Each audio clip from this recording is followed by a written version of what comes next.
Today, we know that we can reach the moon and other planets with the evolution of technologies, and which will evolve much better into the future. But around 5 to 7,000 years back, there was a king who wanted to reach the moon in his own way.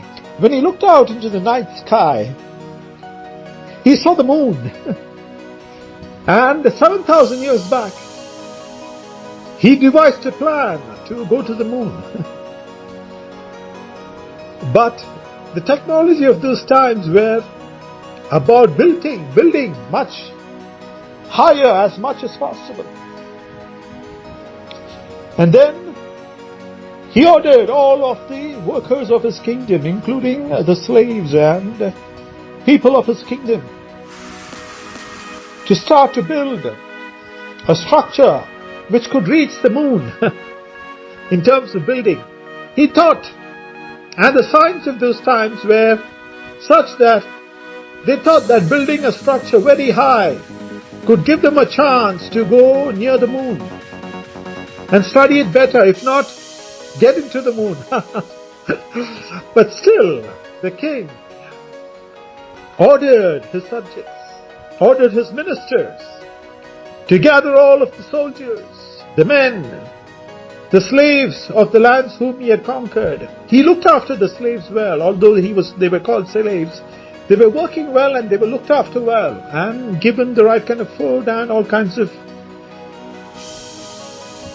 basics of life so that they could work essentially, much better. But they were not treated bad as the other kingdom slaves. They were looked after well. And the king, along with his soldiers, 1 million soldiers, started to gather resources from all across the kingdom to build the biggest tower of the world, to reach the moon and understand the moon and maybe get into the moon and make it a territory of the king. But that's the fact. It might be a story, it might be a parable, but it's there in the times and the annals of history. And then they started to build. They reached around 20 floors. And while they were reaching the 20 floors, they reached the 40th floor. They had all the animals, the horses, the elephants to carry the loads of stone from different parts of the kingdom, because they needed to build it quite fast. And also with all of the resources and the millions of people and the elephants, the horses, and all of the resources of the time, they were able to move into the 40th floor quite fast. And once they reached the 40th floor, people had to go up and down. And during the time of the 40th floor, they reached a stage by which they could be near the skies, and the clouds were kind of covering their view of where they needed to go. But still they started to build. And during the time of building, they started to lose their minds while climbing the stairs because it was so tall. By the time they reached the top, they did not know what they were speaking. They were not able to communicate. And it's written in certain history books as the Tower of Babel. The Tower of Babel was built into the highest floors. But when they reached the top, most areas of where they could build, in terms of the human capacity of the time, they started to communicate with each other in tongues. They lost their minds in some sense. Because essentially, as of now, we know, in terms of technology, that those areas did not have much of oxygen. And they kind of lowered their consciousness of speaking straight. The oxygen depletion of the mind made them kind of insomniacs, made them kind of lose their minds, because oxygen did not get into their minds in fullness. And they started to speak in tongues. And through history books we knew that the Tower of Babel started to go down in terms of construction further. There was a story and there was a rumor and there was a belief that the God of the times did not want the king to construct a building right near towards the moon or any other place further. And they started to believe that this was the wrath of God. Now we have evolved from the times of the construction of the Babel Tower. And we know as of now that we can reach the furthest of planets. We have reached the moon, not by building a structure from Earth, but flying towards the moon in terms of technology, in terms of rocket science. And our rocket science moving into space will evolve into such technologies that we will also move with the speed of light at some point of time. This is only possible once we are with the source code of life. Once we respect the basic reason that we are alive, breathing the oxygen of life. Sometimes you would like to move into the sky like a balloon, and then soar into the sky and look at the aerial view of things happening. Once we get into the aerial view of things, our perspective changes for the better. The aerial view of life gives you a much more comprehensive view of your life. Along with the energy of the earth, you will not be stuck up in hindrances which occur on daily life. The daily cares of life will not put a stoppage on the end goal of your life or the magnanimous and aerial picture of what your purpose is in this world. As we mentioned before, our purpose is not exclusively devoted during the lifetime of our bodies alone. Once you work towards a purpose, once we are, along with the energies of the earth, with the purpose to help the future generations by doing the right kind of work in the present, solving problems, challenges for the present generation. We are with the source code of life. We are having an aerial view of life. The moment we are behind our flesh alone, we are in a most important perspective of life, which is on a very macro view. A macro view of getting things only for the body is a micro view of ourselves. Any kind of animal on earth has a micro view, and the micro view of most animals, including the biggest predators, or the dogs, or even the smallest of creatures on earth, is about their food and kind of shelter. That's a very micro view. As humans, once we connected to the source code of eternity and the source code of creation, which is the God of all of our faiths, it's the micro view of life which will help us get closer to the eternal source of creation, the goodness of the oxygen that we breathe. And when we work in the present for the future, we are not working on small micro view of things.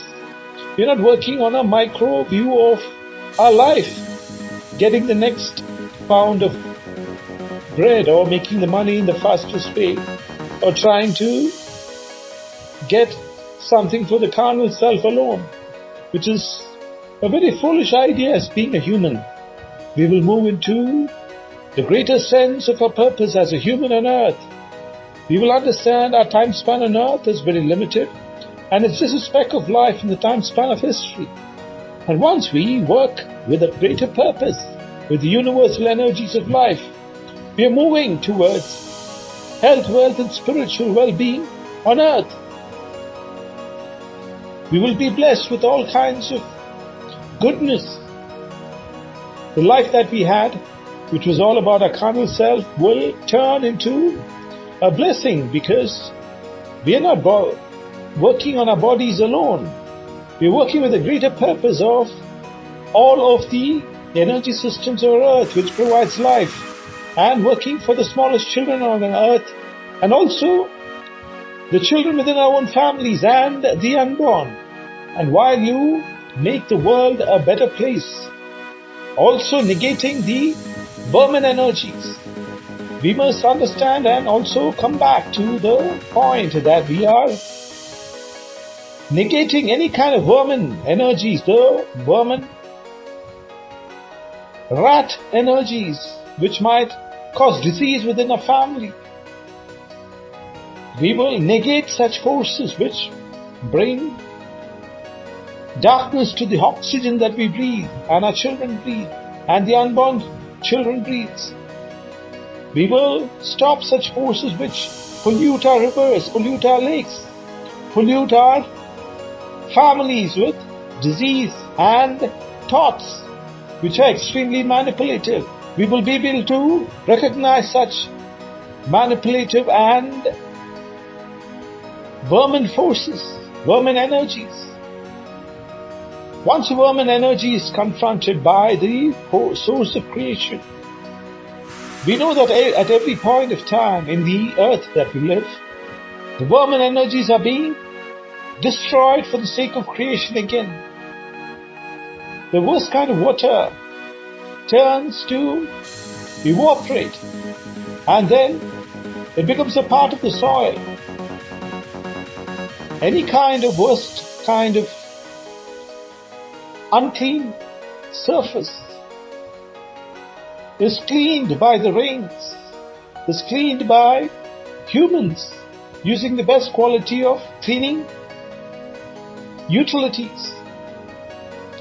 In the same way, any kind of energy which seems to be in the dark force or individuals who work within the dark force are in essence destroying ourselves themselves, because it's a kind of foolish energy to work with. Any kind of dark force working against the same oxygen that the person breathes. The vermin energies will be countered through law enforcement, putting them in the right place. When we're talking about replenishing the earth, we are not good all the time. We are good to people who are working with the energies of the earth, and people who have the vermin energies, who will cause disease, who will cause problems, will shiver when they see you as a personality, because you are that force. You are that very important cleaning mechanism who will negate vermin energies. You are a part of the law enforcement of the land. You will help and make sure that the law enforcement of the land works along with the energies of the earth which sustain life.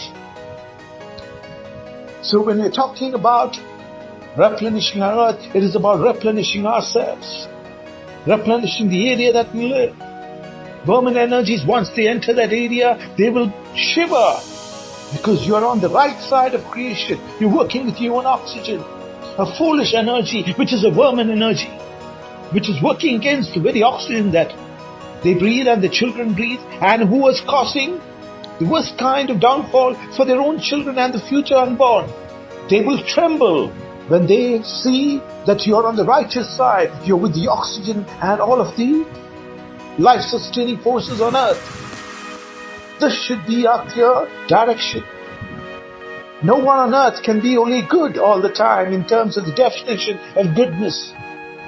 Any country on earth which is strong, which is powerful, also has a defense mechanism to handle the vermin energies. Thereby we create a solution for the future unborn generations, and they will thank us during their times because we have worked in the present for the future, and in doing so we are blessed in our present. Let's replenish our earth. As a personality on earth, as a person on earth, you can be good or bad, be with the right kind of energy, with the energies of life, of our earth, of our universe, or we can be with some kind of foolish dark energy, which will again be one with the energy of life, which has been for millions of years driving our earth. Now, being good also means being bad. If you're going to be with the energies of the earth, you're also going to be bad to the energies who are going to be deviant to the energies who are going to be dark against you. To the vermin energies, you're going to be bad. So being with the energies of the earth does not mean that you are always good, in the right thinking, and moving with the source code of life does not mean that everything about you is good. Anyone with the vermin mindset who is bent upon destroying the very oxygen that we breathe, and also with the foolish mindset of destroying the very oxygen that they breathe, we know that it's absolutely foolish. When you breathe the very oxygen which gives us life and then work against it, it is one of the most depleted mindsets we can have as a human. So you will fight against those energies. You will not just fight, you will put them in their place. You will put the vermin energies of disease-causing foolish energies to their place. And usually such places are taken care of by the law enforcement. And if people go very deviant, they're also put into the right correctional measures, So being essentially with the energies of the universe means that you're just like a commando working for the earth with a purpose. While being a commando, having the good and the bad sides, and the bad side is for the protection of the very oxygen that we breathe, you will be the only purpose on this earth, and living a life is to move with the source code of life, working in the present for the future generations. And while we work for the future generations, there can be all kinds of energies which might try to counter us based on some foolish mindset by which they are going into a pit. And while they are falling into a pit, they have no other option but to work with the foolish mindset that they have much more, When someone goes deeper into a pit, when someone goes deeper into a bad idea, in the stock market, when people lose their money, they go deeper and deeper and lose much, much more money. And it's the same with the foolish mindset. Once someone moves into a foolish mindset, they try to justify every nonsense which comes out of the foolish dark mindset. And they go deeper and deeper where no one can help them. And that's the calling in life. And sometimes we need such examples in life so that people on the right side of the creative force of the universe, with the force of the universe which sustains life, will have these people as an example. Even they are also working as an example for people who are on the right side. You see, any kind of thief, robber, dacoit, mafia, at the end of the day, within a matter of 10 to 25 years, everything is kind of lost. And that is the case of nearly 99% of all the stories that we know about. And even if they have made some money, that the money out of dark energy, the wealth out of dark, will destroy them. That's a fact of life. And when people are moving into such pits, we give them the advice. If they do not follow, then we leave them to their choice, and we protect ourselves with the law enforcement of the land, who is to protect the future generations. And once we are on the right track of creation, along with the source code of our own oxygen and the energy of the universe which sustains life, we are working in the present for the future, and so we are energized in our lives on earth today. And the future generation and the unborn is thanking us, even if they are not unborn, even if they are not on earth as of now. The future children are in an energy of the universe thanking what we do on earth for them, for the life ahead. Everyone's life is temporary, we know that. Millions of people have come before us, and millions of people will come after us. Everyone will turn dust as a part of the earth, and that is the fact of life. But the only truth of life is that we work with the energies of the universe, which sustains life in the present and helping the future generations. We have a meaning in the eternity of time. Let's replenish our earth. When we talk about sustainability, we are having a kind of impression in our minds that we're doing something for the well-being of the planet. It is an option which we have as per our understanding in the general sense, as per the information that is being sent out. There was a young man 3,000 years ago. He lived a life very unsustainably, as we understand as of now. He was very reckless in his actions.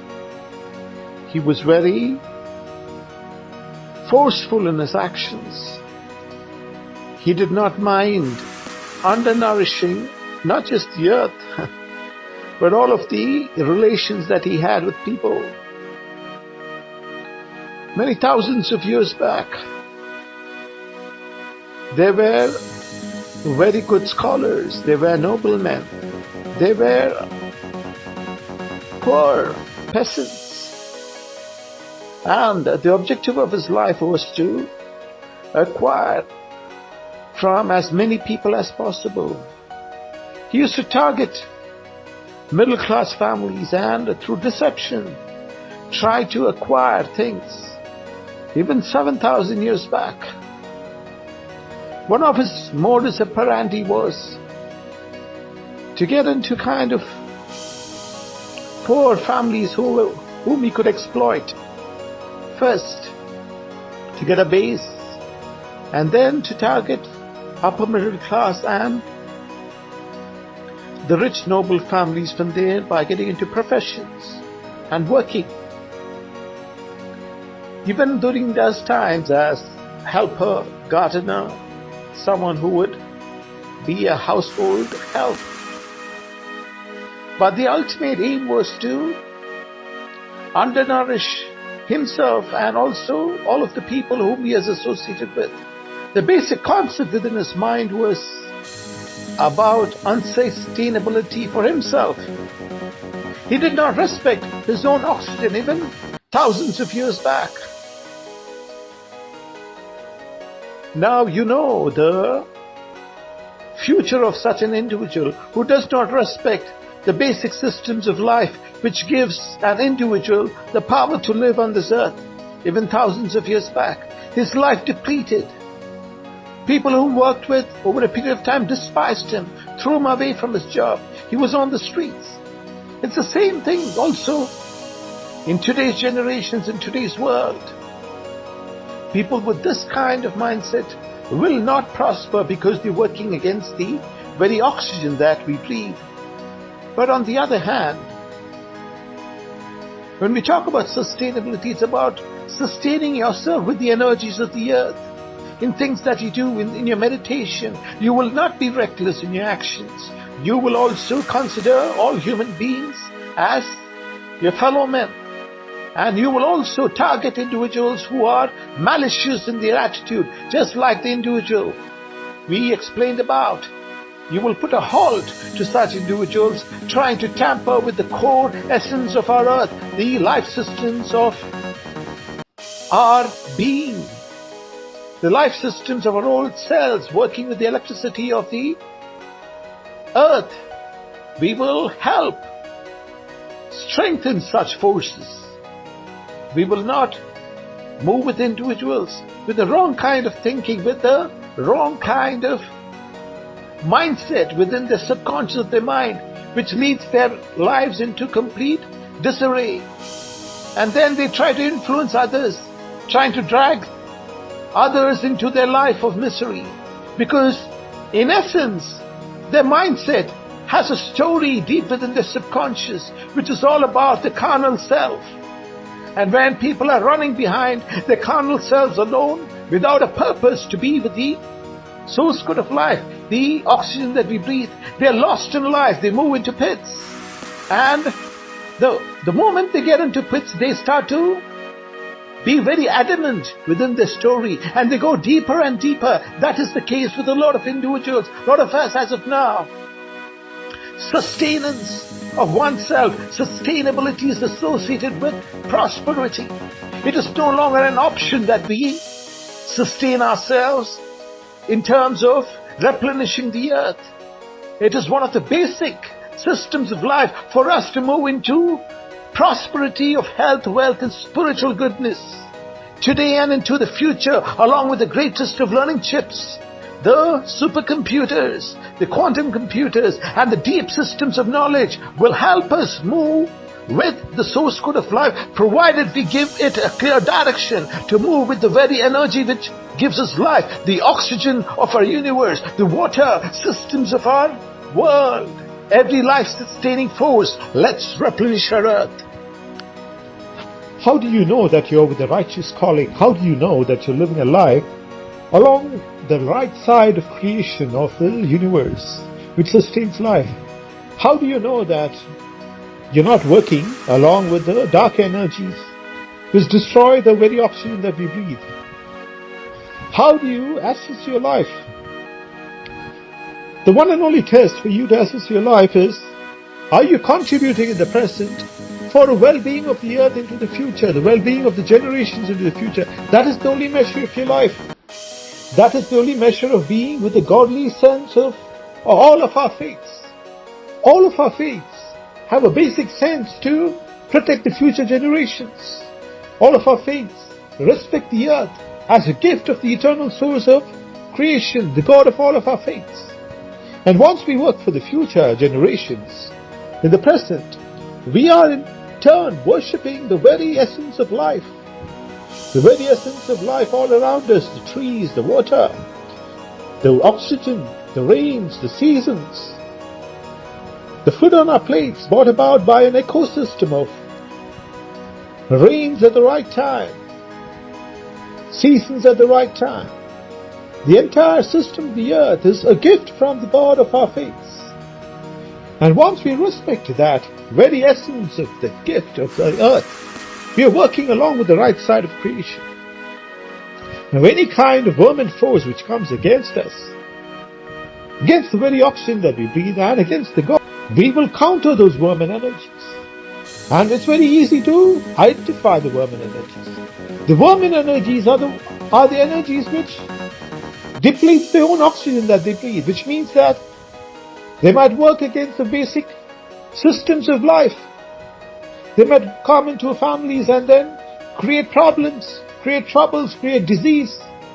Disease causing vermin, not just in the bodily terms of disease, but also disease within relationships, disease within societies, disease within affecting families from the outside. People who pretend to be helpful but working towards destruction of someone else through devious means. People who might be working with the energies of the earth to sustain life.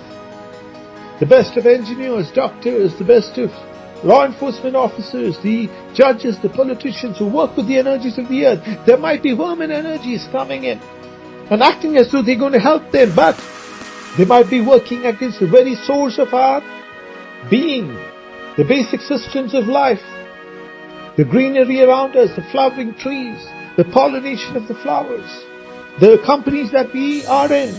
Once we work with dedication and purpose, there might be people who might cause trouble and cause ill will between people who are working with the source code of life. These are vermin energies. And we will understand that these vermin energies are countering the very basic essence of life. And we will work, usually with the law enforcement. And when the law enforcement also of the land understands that we are working for the future children in the present, everyone who has the human instinct, as a mother feeds her baby with breast milk, as soon as the baby is born, it's the first instincts of humans to protect the children. So no matter how corrupt people might be, they have an instinct to protect the future of their children. And that is what we will do in our present. Working on ideas, on work fields, in companies, in any kind of work field, in any kind of strata of society, of the area of our professions, from the minute profession to the highest of professions, we will respect the source good of life. Let's replenish our earth. And when you're replenishing the earth, it is not a hi-fi science. It is not something out of the boundaries of human thinking. It is how we replenish our own being. Every day, every instance, a body kind of replenishes itself. Every human body replenishes itself. You do not have water at the right time, you are undernourished, you are under-replenished. When you have water at the right time, your body is being replenished. Our bodies are being replenished. When you're having the food at the right times, your body is being replenished. If you are putting in the wrong kinds of food into your system, our system, we are depleting our bodily self. It's a fact of life. Now, in the same way, on an individual level, and as a society, and as a nation, and as the whole world, the world needs to be replenished. The earth needs to be replenished. And it's a basic essence of what we do in our present lives, which will help the future generations, the unborn. If you're going to undernourish the earth, if you're going to deplete its resources, it's natural that the earth will react in a way that it has to act.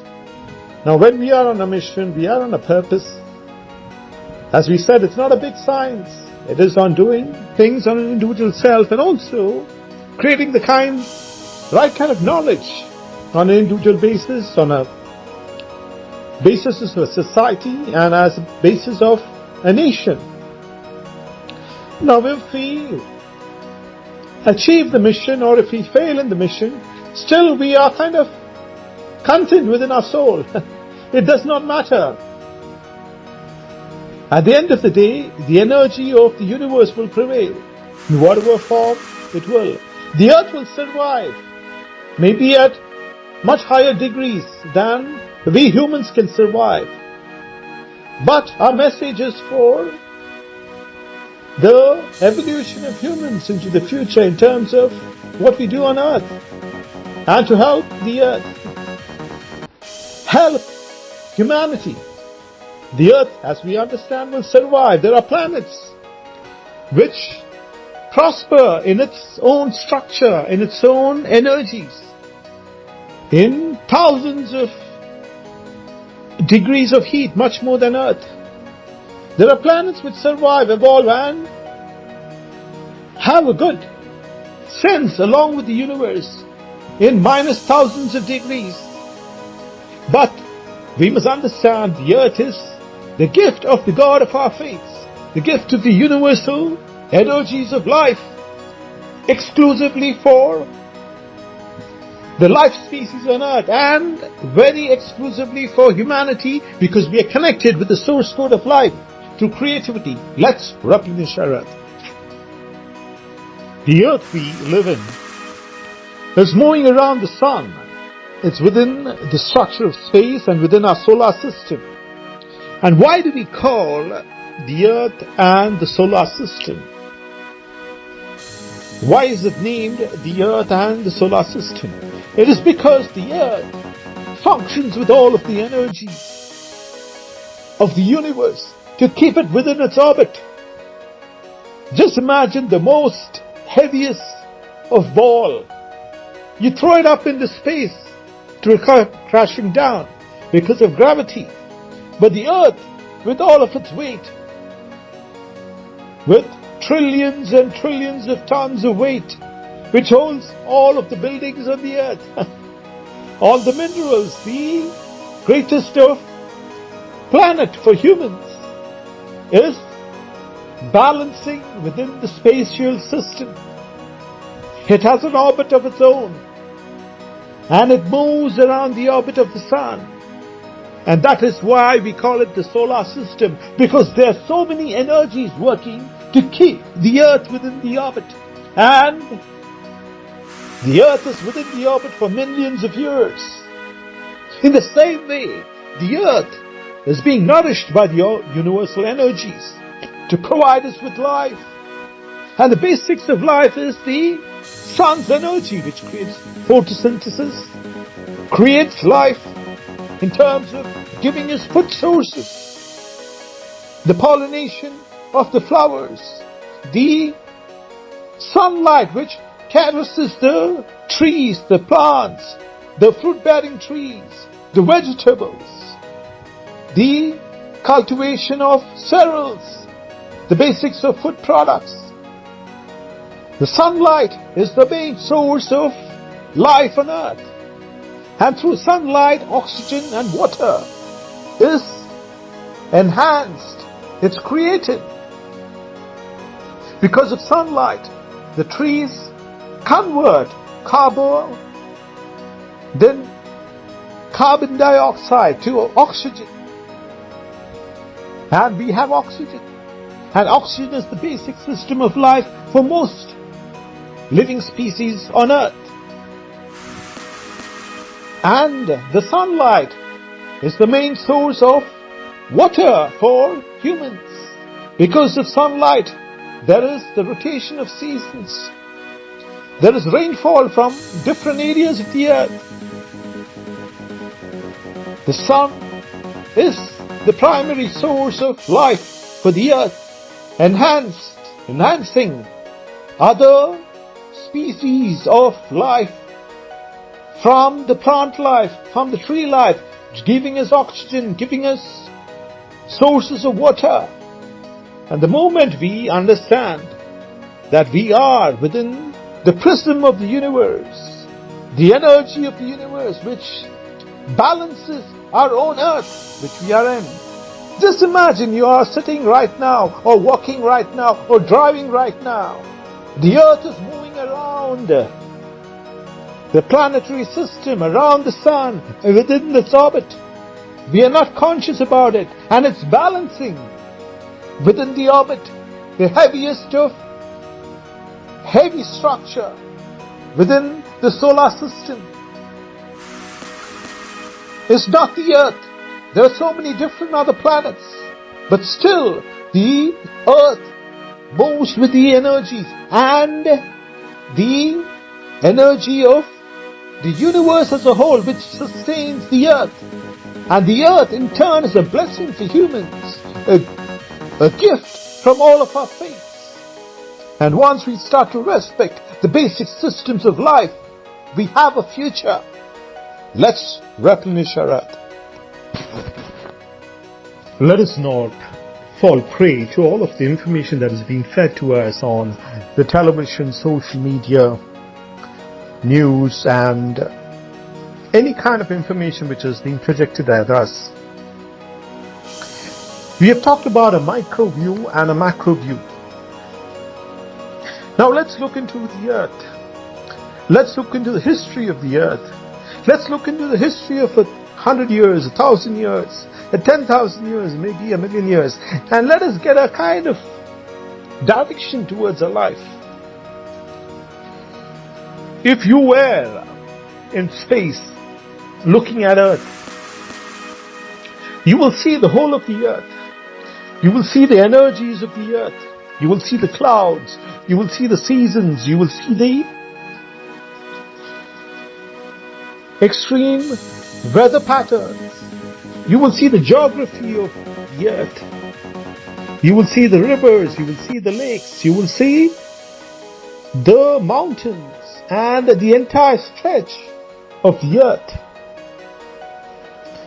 Now once you zoom in from space and come into the area which you live, it is a very micro view.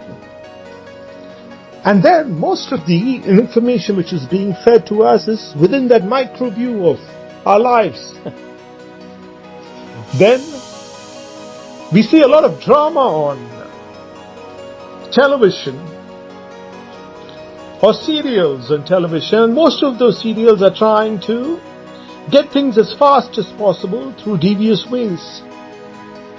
Now just again project back into space and see the earth as a whole, and watching these programs about carnal self, about desires, about trying to get in the fastest possible way from one another.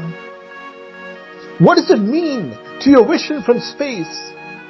What does it mean to the macro vision of the earth? When you're looking from space, you see the energies of the earth that sustain life. You see the forests, you see the rivers, you see the mountains. And then once you zoom and come back to your micro life, it's all about the micro view within ourselves. We forget that we are living within an earth which is abound with the energies of life. The very reason that we are living is because of the oxygen, because of the forests, the rains, the seasons, and that is the greatest energy which we can derive, the most powerful source of creation which is with us. We forget that kind of source of energy which is all around us, and then go back to the carnal micro view of our lives, about our bodies, just like the system of thinking maybe 50,000 or 100,000 years ago, before we were actual humans. About 50,000 years ago, we were one with the animals, and then it was all about the micro view. Now we know that we are humans, and we have a view along with the energies of the earth. We are one with the energies of life, the creative force of creation. In small, minute quantities, we can experience that kind of a view from space. We are not contained within the shelf of the human body. The life that is given to us in our micro view would be an all-encompassing force once we move away from the micro self and into the macro picture of the universe, macro picture of our earth, by which the energies of life is all around us, the oxygen, the water, the energy systems of our earth, the gravity, the clouds. Just imagine you're watching from space.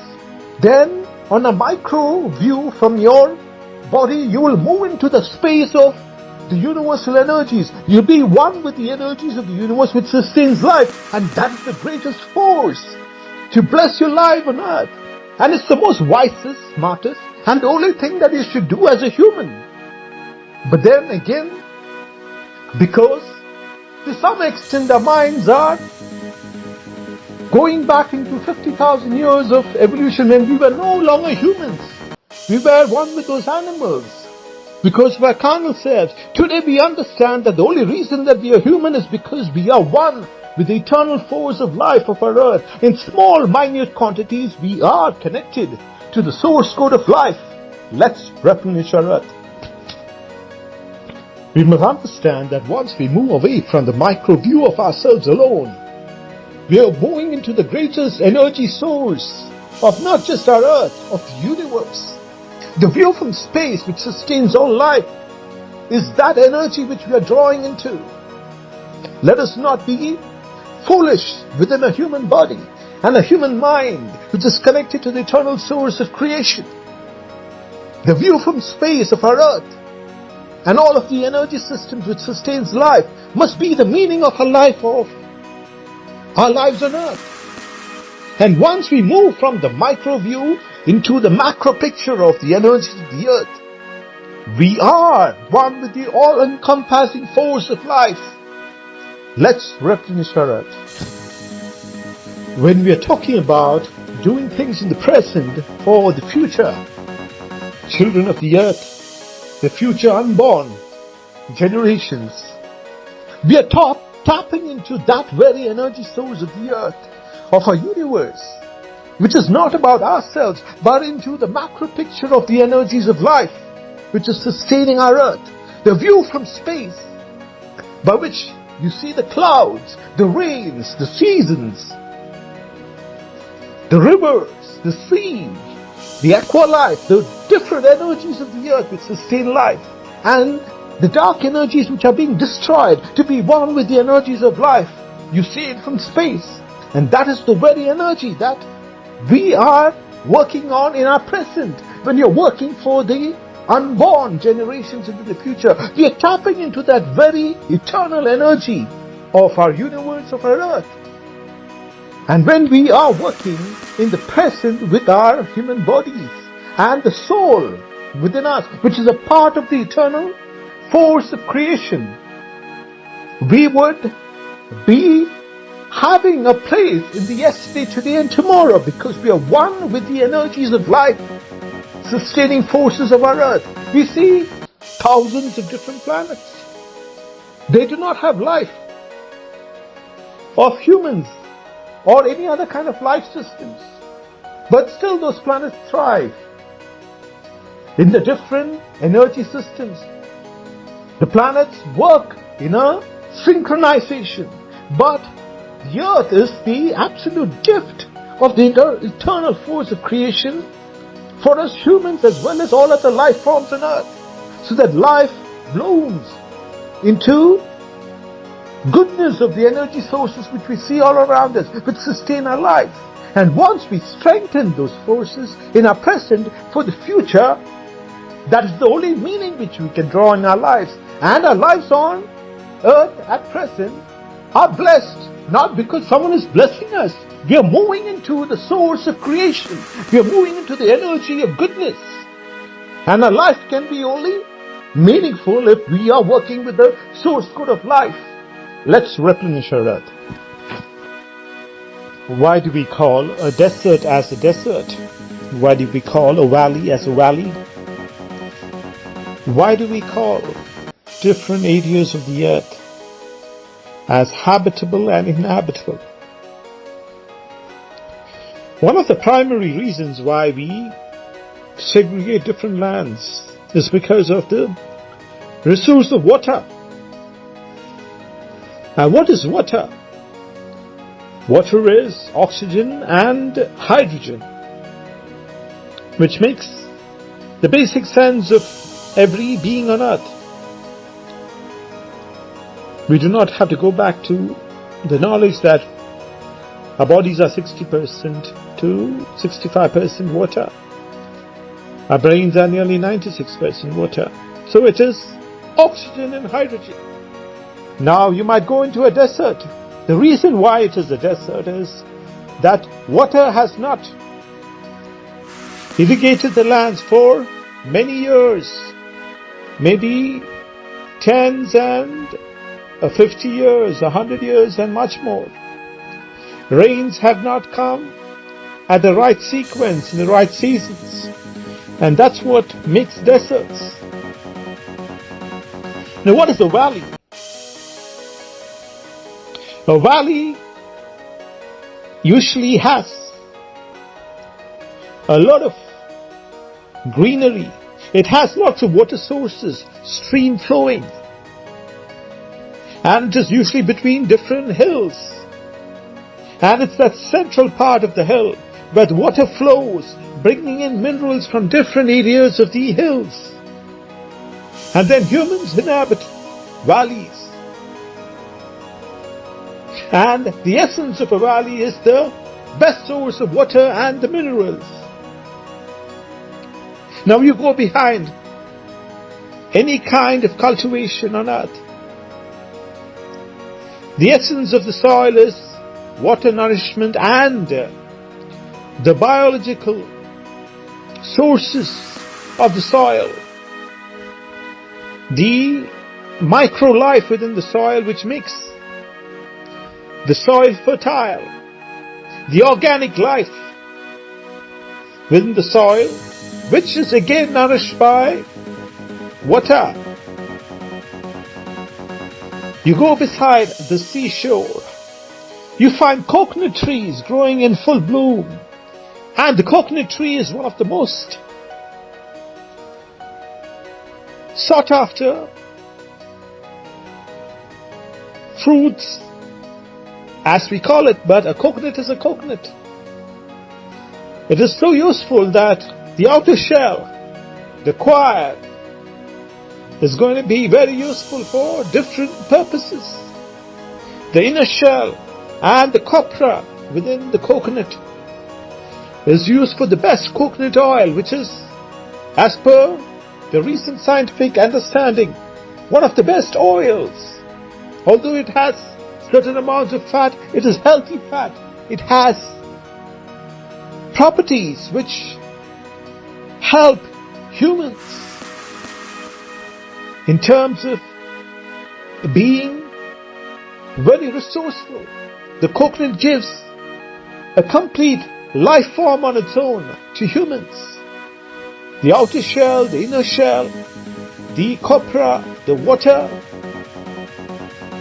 and the coconut tree derives its life from water.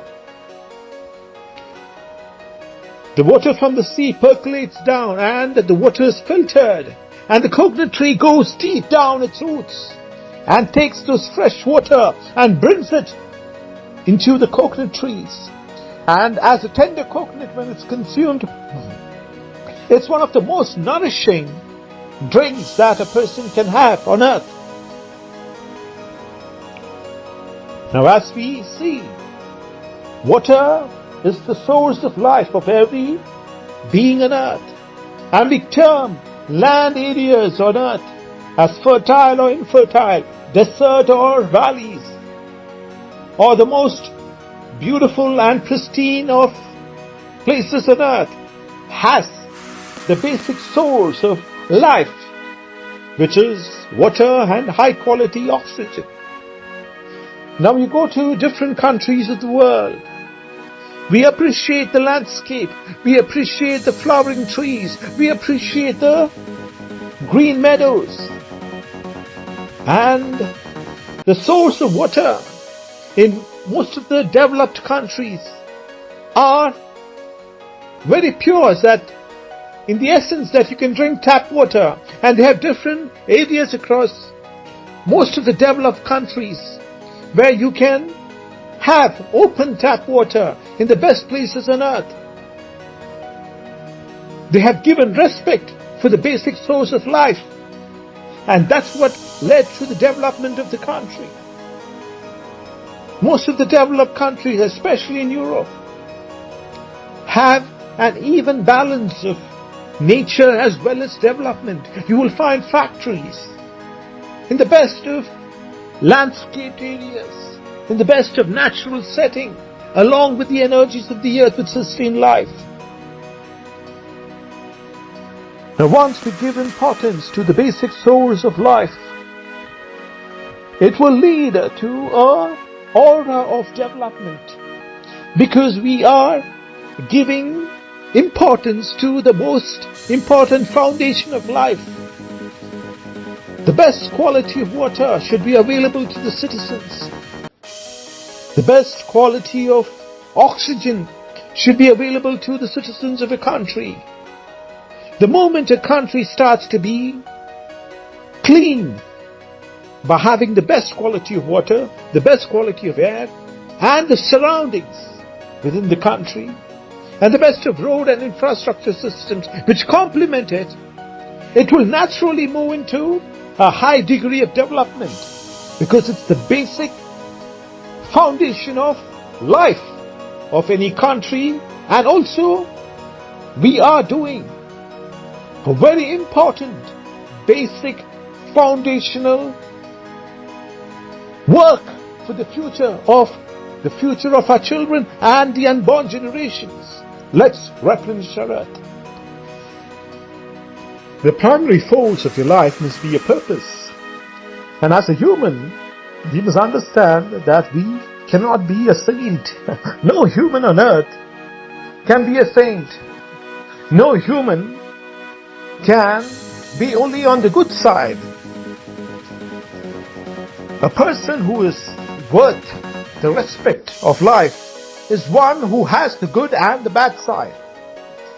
And as we said, the good side is to move along with the energies of the earth and work for the future in the present, the future unborn generations in the present, and thereby our lives are blessed. That's a fact. And the bad side is to work like just any other nation who is very strong.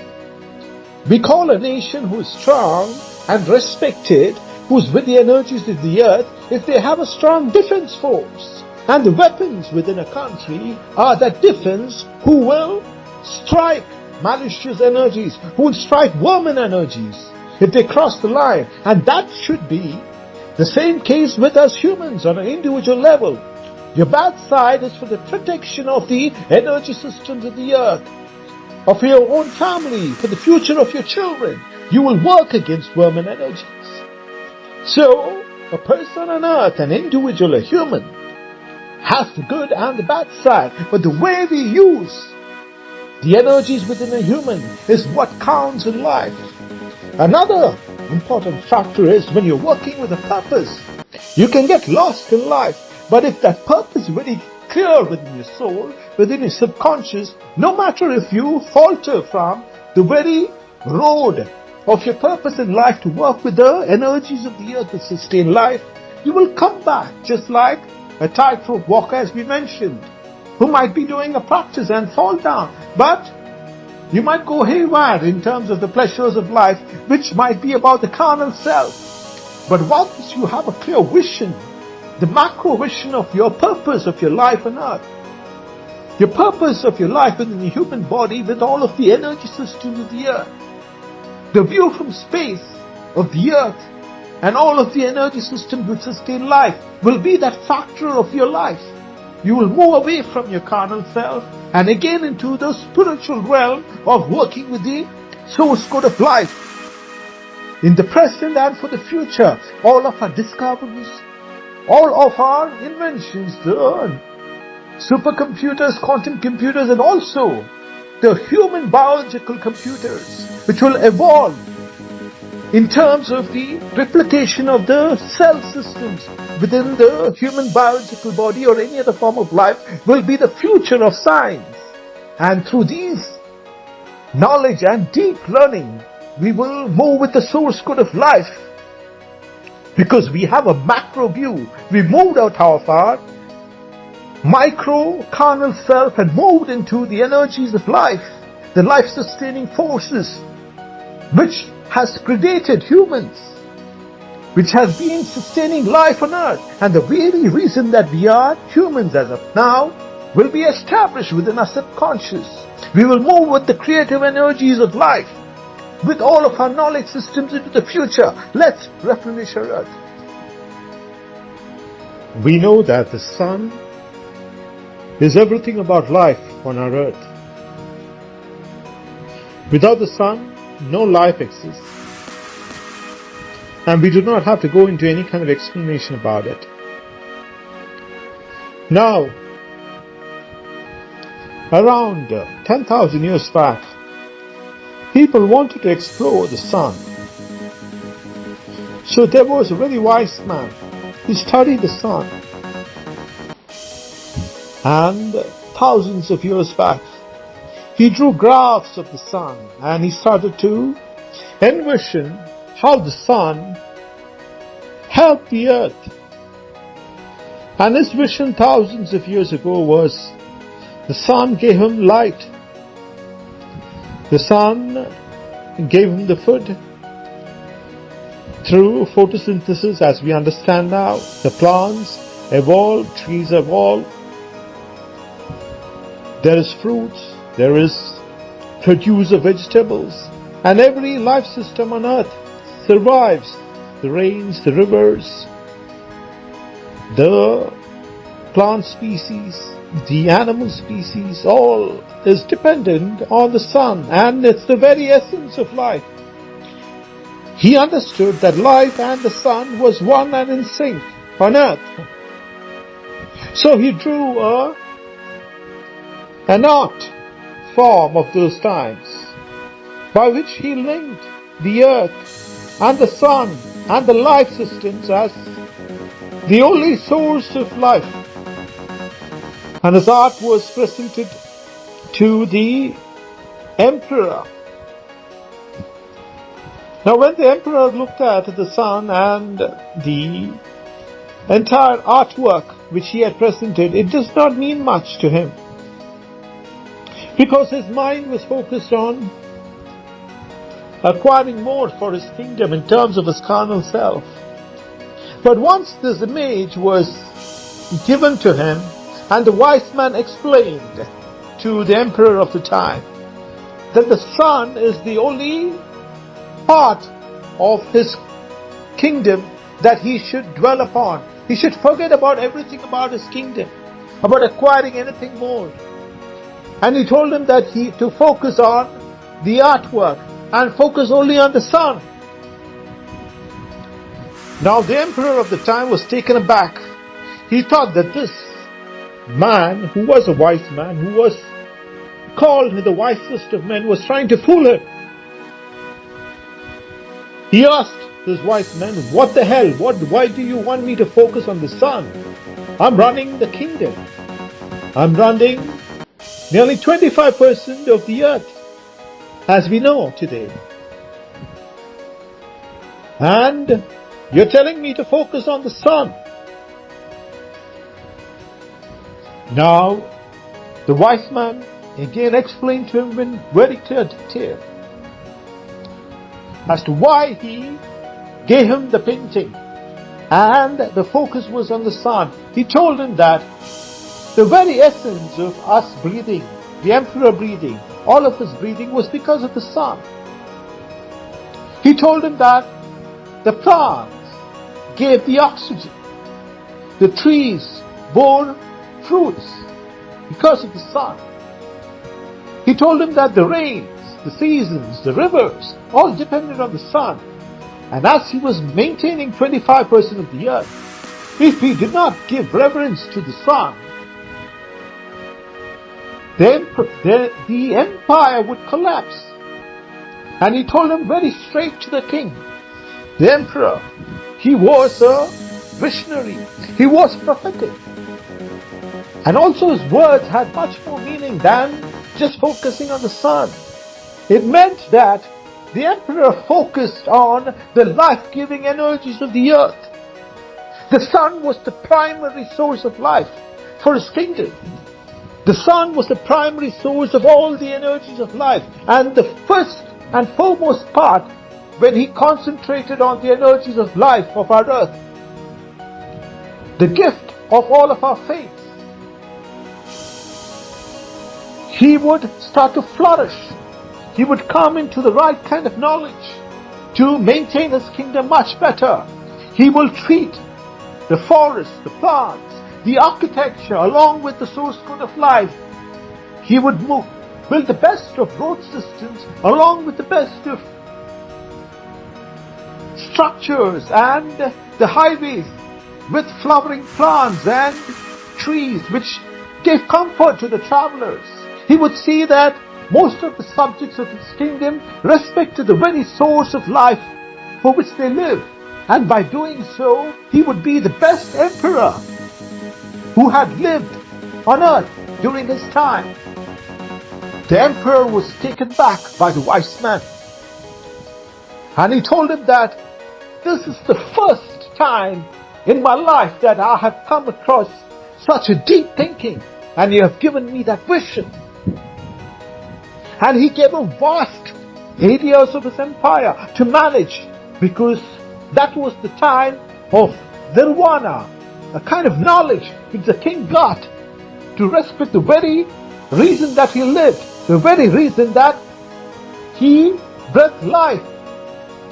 Once he gave respect to the oxygen and all of the life systems, which included the water, the gravity, the rains, the seasons, which was the source of life in the sun, but also from the God of the faith, which was much more than just the energy system. He knew that his kingdom will flourish into the future if he was present also. Even if he was no more, people within his kingdom will remember him because he worked with the source code of life. His generations continued because he had given a clear direction for his offspring to manage the kingdom with the source code of creation, the source code of life. This must be the only lesson that we should have in today's world also. Once we work with the source code of our very oxygen and the source code of our life in terms of the technologies of the future, we are working in the present for the unborn and We are being blessed in the present because we are with the energy of creation. Let's replenish our earth.